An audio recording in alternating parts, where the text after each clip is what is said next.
Yang saya perhatikan adalah atau dari TOR yang saya terima adalah adanya kecemasan. Ada kecemasan tersembunyi dalam judul, atau saya bisa berangkat dari pertanyaan yang diberikan panitia.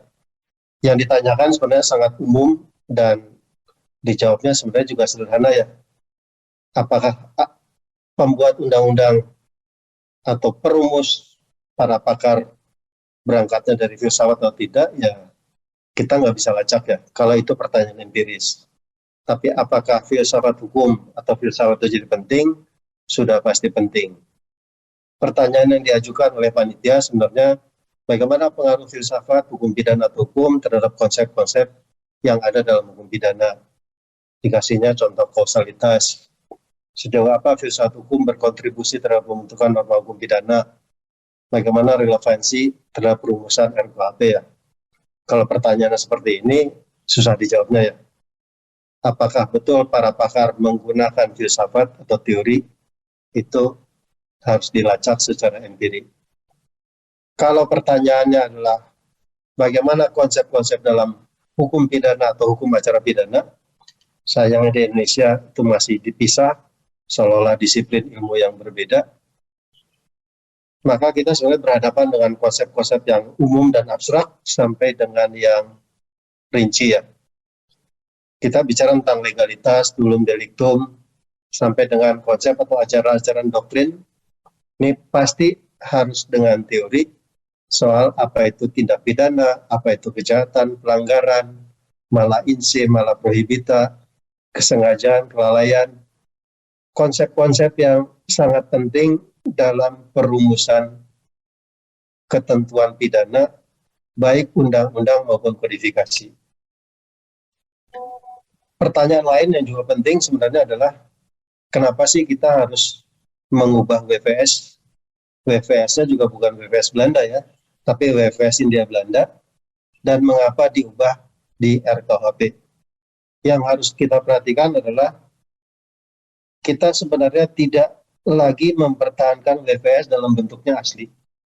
Pertama, bahasa Indonesianya terjemahannya ada berbagai versi, dan setiap universitas memilih versi terjemahannya sendiri, sehingga kadang-kadang berantemnya ahli pidana lebih pada tafsiran bahasa yang lebih tepat untuk menerjemahkan konsep bahasa Belanda atau Latinnya atau Perancisnya. Nah, yang juga penting sebenarnya dibicarakan sangat keras oleh mereka yang tidak terlalu suka bentuk RKUHP sekarang adalah konsep hukum yang hidup dan berlaku dalam masyarakat. Hakim dianggap harus kemudian memperhatikan hukum yang hidup dan berlaku dalam masyarakat, dan kemudian persoalannya dari segi teori hukum pidana dan sebenarnya juga dari perspektif lain adalah seberapa jauh sih negara harus peduli dengan hukum yang hidup dalam masyarakat, dan apakah hukum yang hidup dan berlaku dalam masyarakat bisa diandalkan untuk mengatur menata kehidupan masyarakat. Kemudian juga yang juga sangat kentara adalah ditinggalkannya kualifikasi kejahatan versus pelanggaran, res delik, met delik. Tapi itu semua informasinya ada di BPN ya, BPHN. Mereka kalau dari dokumen ini mungkin ahli-ahli pidana yang bisa lebih cerita apakah para perancang di BPHN, salah satu perancang, karena pasti banyak perancang lain, pasti banyak tangan, apakah betul mereka peduli pada teori atau pada filsafat? Kemungkinan besar mereka punya titik tolak yang berbeda, tapi itu hanya bisa dilacak oleh orang-orang yang tahu hukum pidana atau hukum acara pidana. Kalau itu pertanyaannya. Kemudian saya juga mencoba menanggapi pertanyaan kedua. Perubahan RKUHP ini sudah dilaksanakan sejak tahun 1963. Semangatnya betul, semangat yang muncul juga di waktu Belanda masih Code Penal. Orang Indonesia punya bahasa Indonesia, punya negara sendiri, kenapa masih pakai yang diwariskan oleh penjajah dulu Prancis, sekarang penjajah atau bukan lagi penjajah, kenapa kita masih pakai produk kolonial? Tapi pertanyaannya kemudian, apakah betul kita masih menggunakan WVS Hindia Belanda?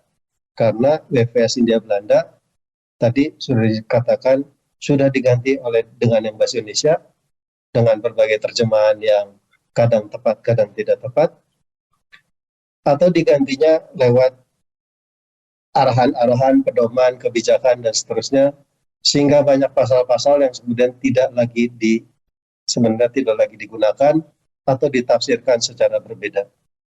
Jadi dari segi penegakan hukum sebenarnya tidak tepat kita mengatakan bahwa kita masih menggunakan WVS Hindia Belanda. Kita menggunakan versi kita sendiri. Karena WVS sendiri itu di Hindia Belanda artinya sudah lebih dari 100 tahun, Indonesia sudah merdeka lebih dari sekian tahun, dari 63 sampai sekarang WVS-nya sudah dioprek-oprek, sudah dikritik, dan dalam kenyataan apakah betul kita masih sebenarnya menegakkan WVS yang lama.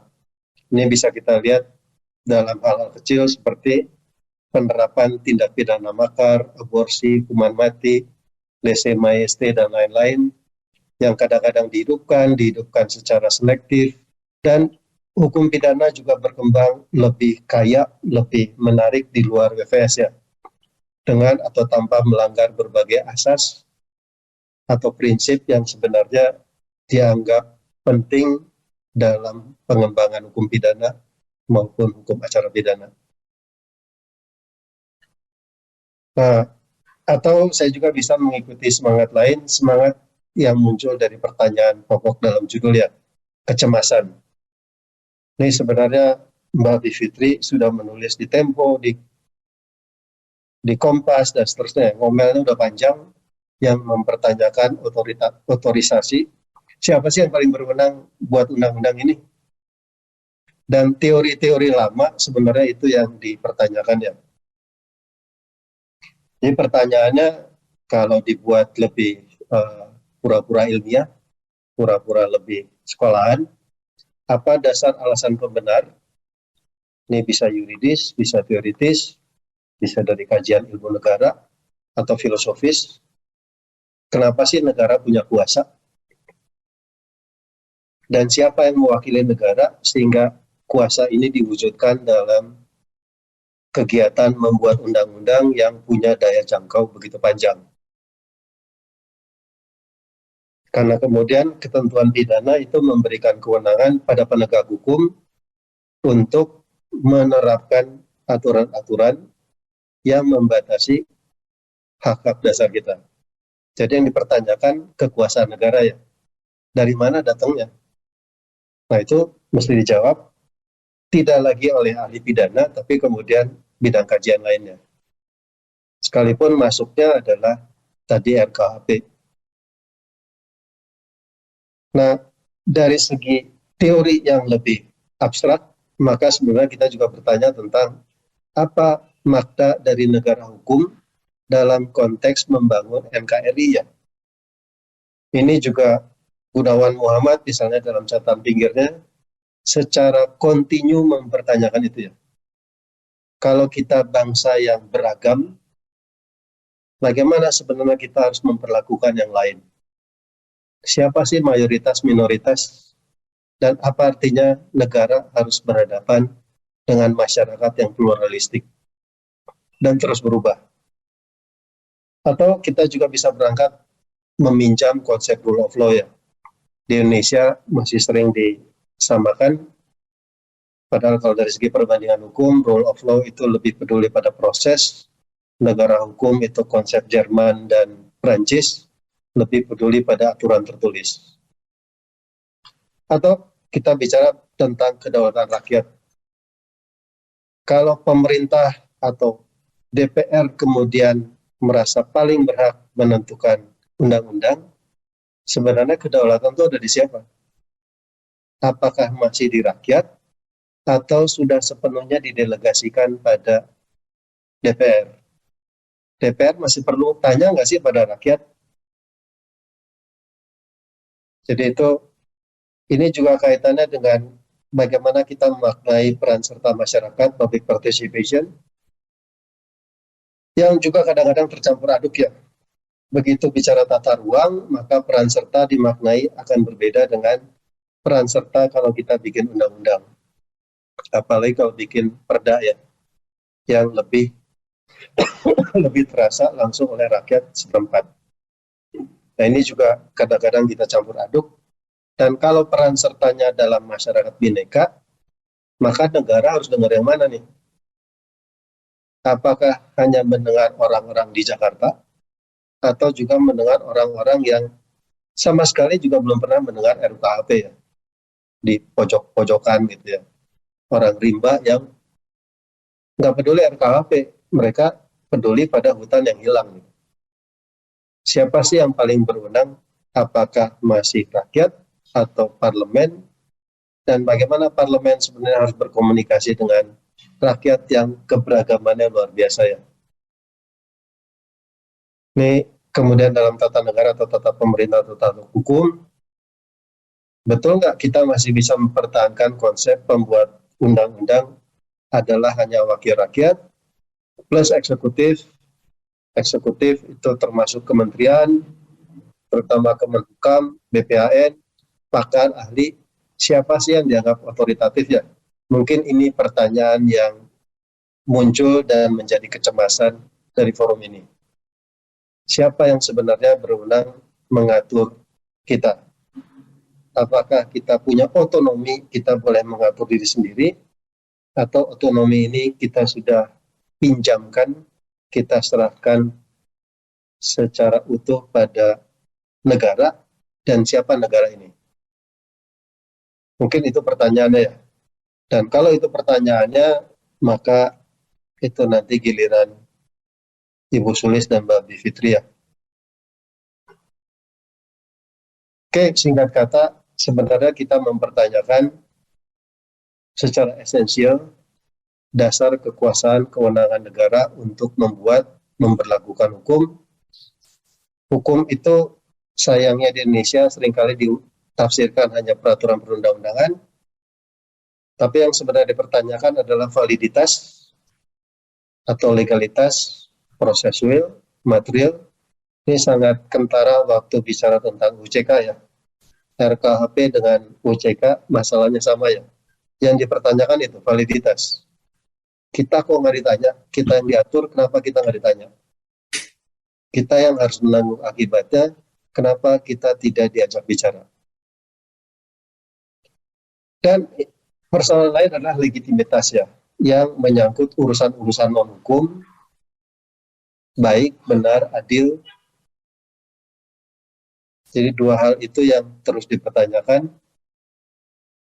Dan kalau itu terjawab, maka kita bisa kemudian mengatakan negara, penegak hukum, kemudian punya kewenangan, bukan hak, tapi kewenangan untuk memperlakukan, memaksakan keberlakuan dan bereaksi, terutama ini yang penting, dengan ketentuan-ketentuan pidana. Dalam praktek yang terjadi sebenarnya adalah penafsiran yang berbeda tentang misalnya Undang-Undang ITE ya. Atau kapan sih orang boleh merasa dihina? Apakah sekedar karena dia merasa terhina atau ada niat? Itu jadi persoalan kembali teori-teori hukum pidana ya. Yang kemudian nggak kelihatan lagi karena negara menafsirkan hukum tertulis kemudian secara sembarangannya. Persoalan lain adalah ini butuh teori-teori lain. Bagaimana sebenarnya kita harus memaknai kedaulatan rakyat? Apa artinya kekuasaan tertinggi ada pada rakyat? Ini ide abstrak ya. Apakah selesai ketika pemilu, maka ada anggota partai politik yang duduk sebagai wakil rakyat, kita memberikan kuasa penuh pada wakil rakyat untuk bicara atas nama kita, atau kuasa ini oleh wakil rakyat bisa didelegasikan pada pakar hukum.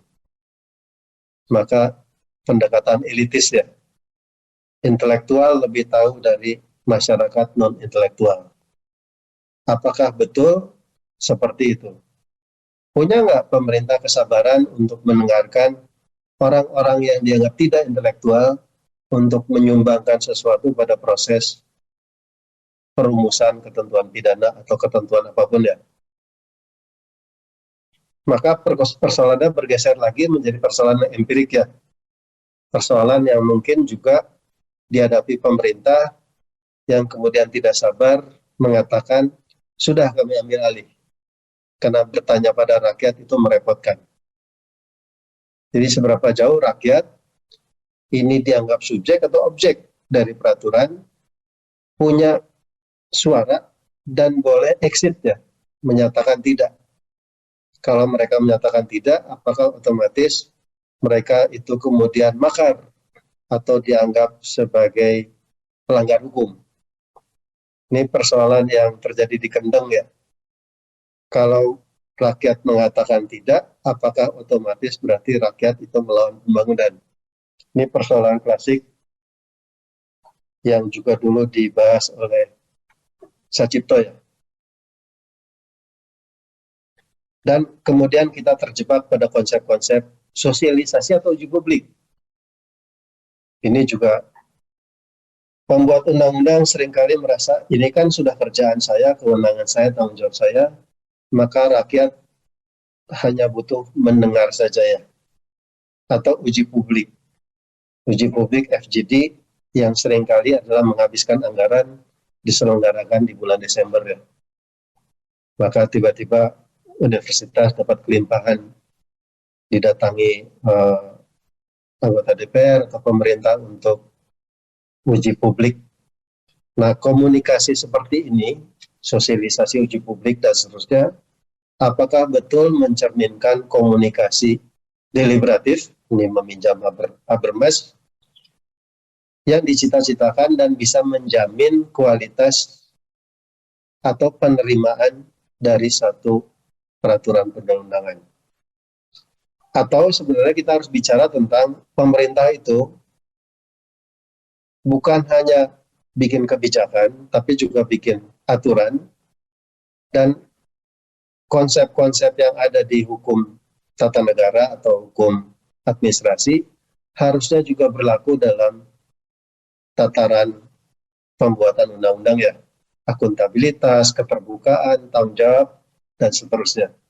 Bisa nggak mereka diukur juga dengan kriteria yang sama?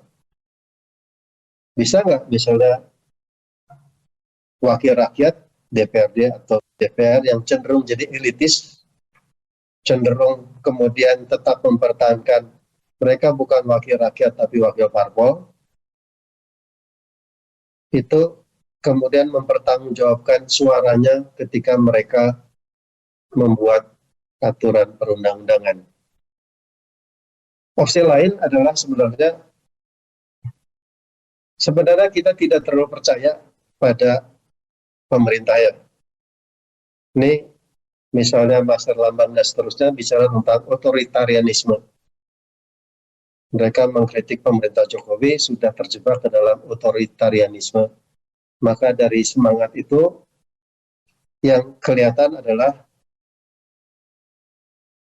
bahwa sebagian besar atau sebagian kecil rakyat itu tidak lagi percaya atau kehilangan kepercayaan, dan negara kehilangan legitimasi karena rakyat tidak lagi percaya pada niat dan itikat baik dari parlemen ya. Ini kalau kita baca Tempo kelihatan sekali parpol ini tidak lagi dilihat sebagai sarana rakyat untuk turut berbicara di negara, tapi ya kemudian menjadi dinasti ya.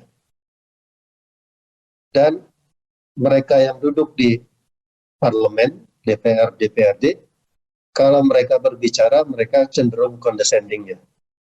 Jadi rakyat, mereka yang mengkritik DPR, kemudian dianggap sebagai massa mengambang yang tidak tahu cukup informasi, mereka nggak ngerti sih, mereka nggak tahu sih, mereka nggak tahu kepentingan kami apa. Ini urusan urusan parpol, bukan urusan rakyat. Atau yang kecurigaan lain adalah kita tidak lagi percaya pada penegak hukum yang menggunakan undang-undang sebenarnya bukan untuk lagi mengejar kepentingan bersama ya, tapi kepentingan-kepentingan jangka pendek. Kalau ini persoalannya, maka bukan lagi soal filsafat ya, tapi bagaimana mengembalikan kepercayaan rakyat pada partai politik, pada sistem pemilu, dan pada pemerintahan. Terutama pada penegak hukum, polisi, jaksa, kekuasaan kehakiman. Nah ini persoalan lain ya. Kalau dari segi lain itu, atau ini perbedaan perspektif lain lagi, kita bisa menelaah kecenderungan penguasa ini memandang undang-undang sebagai papan pengumuman ya. Begitu diundangkan, maka ini daftar kehendak penguasa. Ini daftar belanja, apa yang boleh, tidak boleh, maka rakyat memang harus, atau kewajiban rakyat adalah patuh. Itu konsep negara patron klien ya. Maka bagaimana majikan bicara pada rakyat itu tercermin bagaimana undang-undang dibuat sebagai komunikasi. Atau kita bisa melihat dari kacamata undang-undang itu hasil pertarungan, kontestasi, kompromi, kepentingan, berantem antara pakar dengan pembuat undang-undang. Jangan lupa pembuat undang-undang itu bisa mengubah juga ketentuan-ketentuan pidana tanpa bertanya pada pakarnya. Jadi pakar pidana misalnya yang sangat patuh pada sistem kodifikasi sudah menyusunnya sebagai satu sistem, kemudian banyak pasal-pasal titipan. Dan pasal-pasal titipan ini yang seringkali mengacaukan sistemnya. Atau lebih mendalam lagi, kita kembali ke akar, sebenarnya kita bertanya, apa esensi dari hukumnya? Nah ini banyak pakar-pakar filsafat yang bisa ditolak, diterima, dikembangkan untuk menjawab apa sih hukum dan bagaimana hubungan hukum dengan kekuasaan formal informalnya. Seringkali kita hanya berhenti hukum formal informal, masyarakat, kekuasaan yang formal saja. Dalam konteks Indonesia, kadang-kadang kekuasaan informal lebih kuat daripada yang formal. Dan dalam teori HTN ini, kita kekuasaan betul-betul tidak lagi terpusat, sekalipun Jakarta merasa sangat memegang kekuasaan terpusat, tapi UCK membuktikan bahwa UCK adalah semangat untuk mengembalikan kekuasaan pusat setelah melihat bagaimana kekuasaan itu memencar. Dan ini kembali lagi jadi sirkular, pertanyaan filsafatnya adalah apa sih sumbangannya? Maka sumbangan filsafat adalah seperti yang tadi tunjukkan, mengajukan, merumuskan pertanyaan-pertanyaan yang tersembunyi di balik fenomena ya. Sebenarnya tugas para pengajar filsafat hukum atau orang-orang yang tergabung di AFIA adalah mengajukan, merumuskan pertanyaan-pertanyaan yang tersembunyi di balik fenomena. Jadi gejalanya adalah kita mempertanyakan siapa yang otoritatif ya, pakar, rakyat, pembuat undang-undang.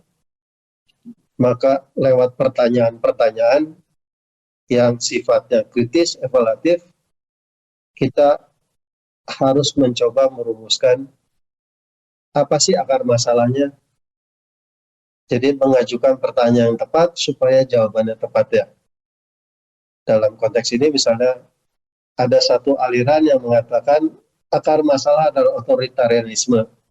Maka semua produk perundang-undangan, baik rancangan maupun yang ada, adalah produk otoritarianisme dan sebab itu harus tolak. Tapi itu pendekatan yang simplistis ya. Apakah itu bisa menjawab kegambangan kita? Ya belum tentu. Nah, pendekatan filsafat hukum itu kemudian mencoba membedakan mana akar masalah dan mana gejalanya. Apakah betul akar masalahnya adalah ketidakpercayaan pada legalitas dan legitimitas otoritas? Yang dimaksud dengan otoritas siapa sih? Nah, tulisannya Mbak Bivitri di Kompas dan seterusnya sudah mulai ke arah situ ya. Siapa sih penguasa? Kenapa dia berkuasa? Dasarnya apa? Apakah Undang-Undang Dasar 45, konstitusi diubah sekian kali, adalah kontrak sosial yang terakhir? Dan apakah betul penguasa? Kenapa dia berkuasa? Kenapa dia pemerintah? Apakah pemerintah hanya ngasih perintah saja? Bukankah pemerintah dalam konsep good governance bukan lagi governing, harusnya governing ya, bukan cuma memerintah.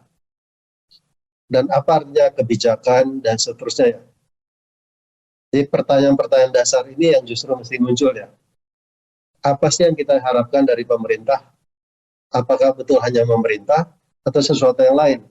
Jangan-jangan kita memberi nama yang salah pada pemerintah. Atau persoalannya adalah gaya komunikasi ya. Pemerintah menganggap undang-undang adalah satu bentuk perintah, dan kalau perintah ya sebelah sana mesti taat. Ini tersembunyi di balik konsep-konsep penegak hukum, abdi negara, pegawai negeri, yang diungkap juga dalam bahasa yang sangat soft, banyak sekali penghalusan bahasa atau sangat keras ya. Kalau bahasa militer, kita bisa lihat bagaimana digunakan menghadapi demonstran misalnya.